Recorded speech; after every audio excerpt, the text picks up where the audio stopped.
Hi everyone, Stepan here. I'm gonna show you my round 6 game from the tournament in Villard, and this was played in the afternoon after the game against Josef Horvat, a grandmaster, which you could have seen in the previous video. And that game was the final board to be played. So you can imagine that I had very little time before the afternoon round. In fact, I think I had about 45 minutes and I had to come back to the apartment, eat and all of that. And I had no time to prepare. This is the only game I haven't prepared for at all. I had no idea what was going to happen, had no idea what my opponent plays. And I was just so tired after the morning round that I didn't even eat. I came to the apartment, I took a nap for like half an hour and then rushed to the game. So my opponent is about 1800, d4. And this game was extremely instructive because it featured concepts that I think every skilled chess player should know by heart. So knight f6, c4, g6, knight c3, and my opponent played the Grunfeld. Now I played bishop g5 because that's what I like. I've also played the exchange. I've played many different things in training games against the Grunfeld, but I just don't meet it as often to have a solid repertoire against it, let's say. Now, black can play bishop g7 here, but knight e4 is considered the best move.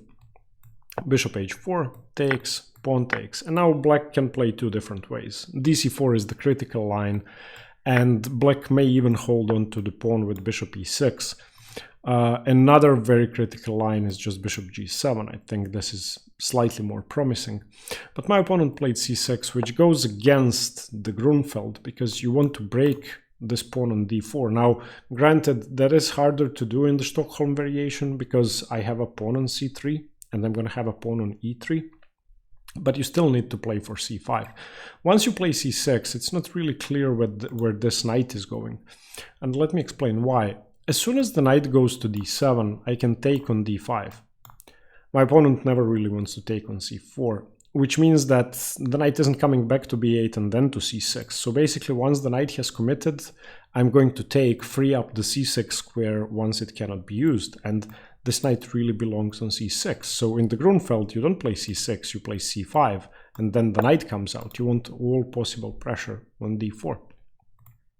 So c6, e3, bishop g7, knight f3, normal developing moves, castles, bishop e2, knight d7. Now that my opponent has committed, I just take.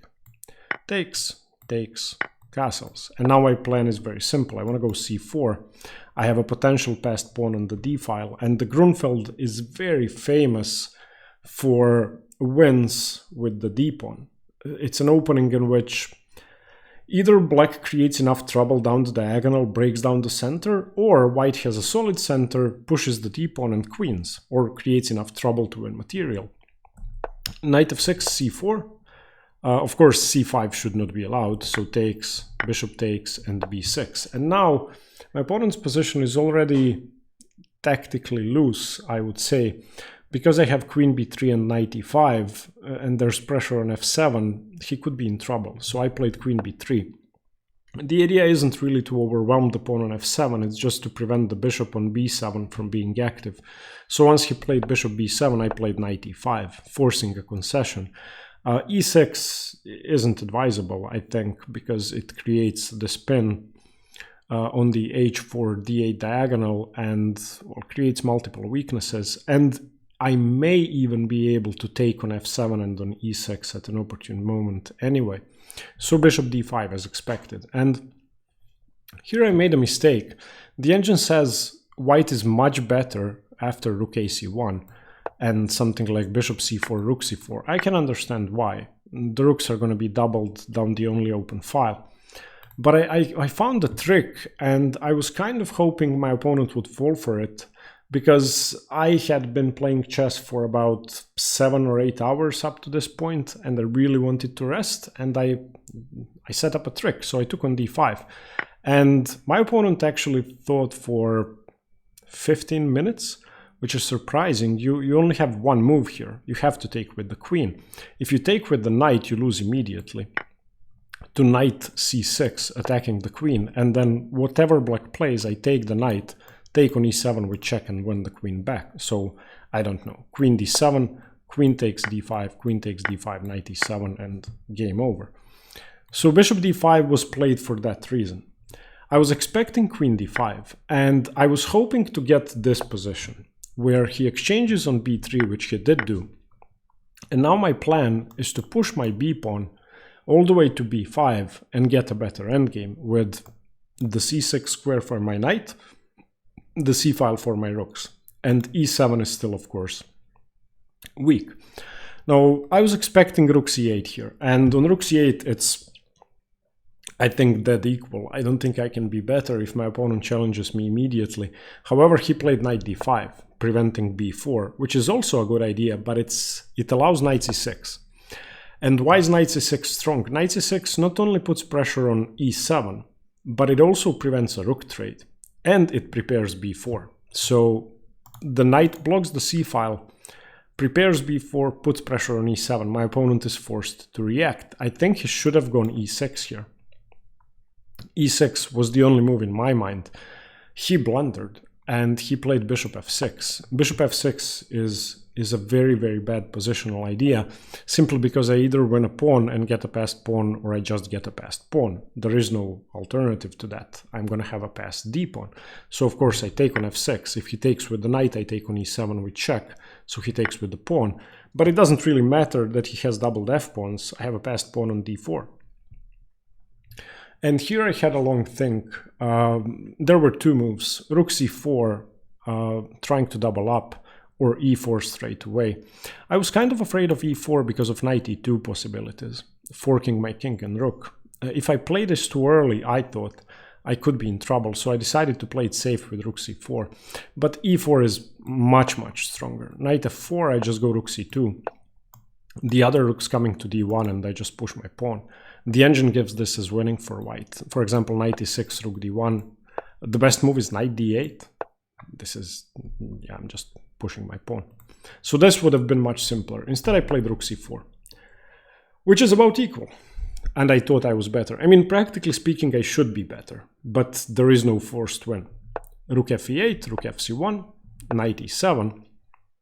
And the best move here was to take and go g4, which I did not even consider. g4 preventing f5, but I mean, I'm giving away the e4 square if I ever play f3, and if I don't play f3, then rook e4. So now that I see it, I still don't think I would have played it, even if I had seen it during the game. Instead, I played b4, I want to go b5. My opponent took on c6, rook c6, and f5. And this next move is, I think, my only blunder. It may be hard to imagine a blunder in this position, but positionally speaking, I made a dreadful mistake. So I knew I had to play g3 to prevent f4.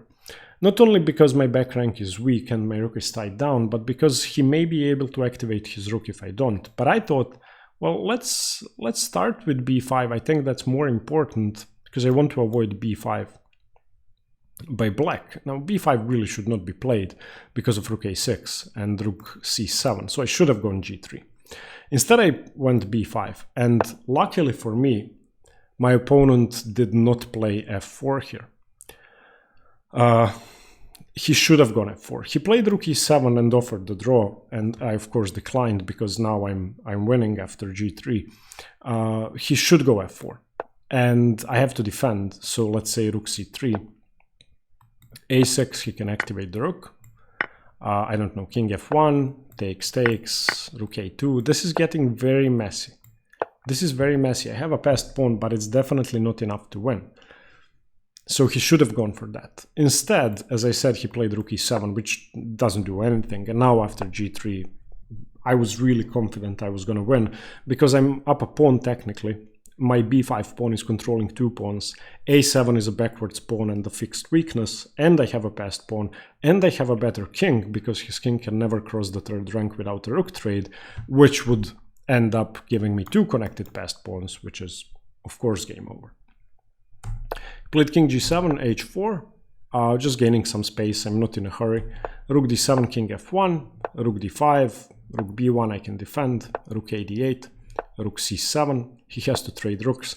Rook trades actually favor me because my king has a way into the position and his does not unless it ventures to f3, in which case a7 is going to be terminally weak and I'm going to be much closer to queening.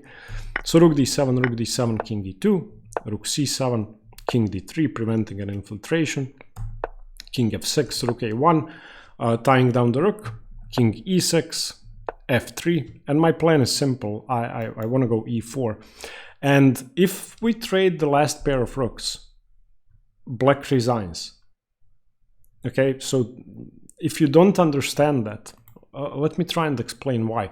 If the rooks were off the board, I would play e4, creating a passed pawn, another passed pawn technically, and then my king would be able to come into the position this way, and I would have g4 to force a breakthrough. So basically, I would have two connected pawns, which my opponent couldn't take.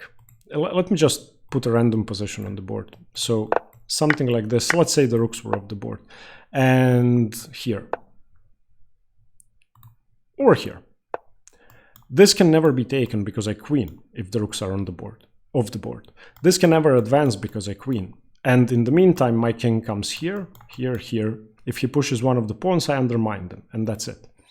So after f3, all I have to do is trade rooks. Obviously, I cannot go rook c1 because he takes, so I just went rook a4. Rook c1 isn't possible here because of rook a7 and black collapses, so he played h5, and I played rook c4. And if I had black here, I would have resigned. I don't think my opponent realized how bad his position was. This is... I was... At this point, I was just playing instantly because it's an easy win. If he declines the trade, then I infiltrate. I still think he should decline, but I have rook c8, and you're not defending this anymore. My king is coming in. I'm pushing the pawn. I'm pushing e4. But trading is even a simpler win. So takes, takes, and now his position is hopeless. He can shuffle the king wherever he wants, but I'm coming in. I'm playing e4 and g4. Then that's it. King d6, e4. He doesn't have to take. I can bring my king to f4 and then, you know, play g4. But he took. King e6, king d3. I need to get my king to f4 or f3 so that I can play g4 and create another passed pawn, or create two connected passed pawns by removing the f pawn. So he played g5. Doesn't matter. If he plays g4, my king is coming in via e3, f4.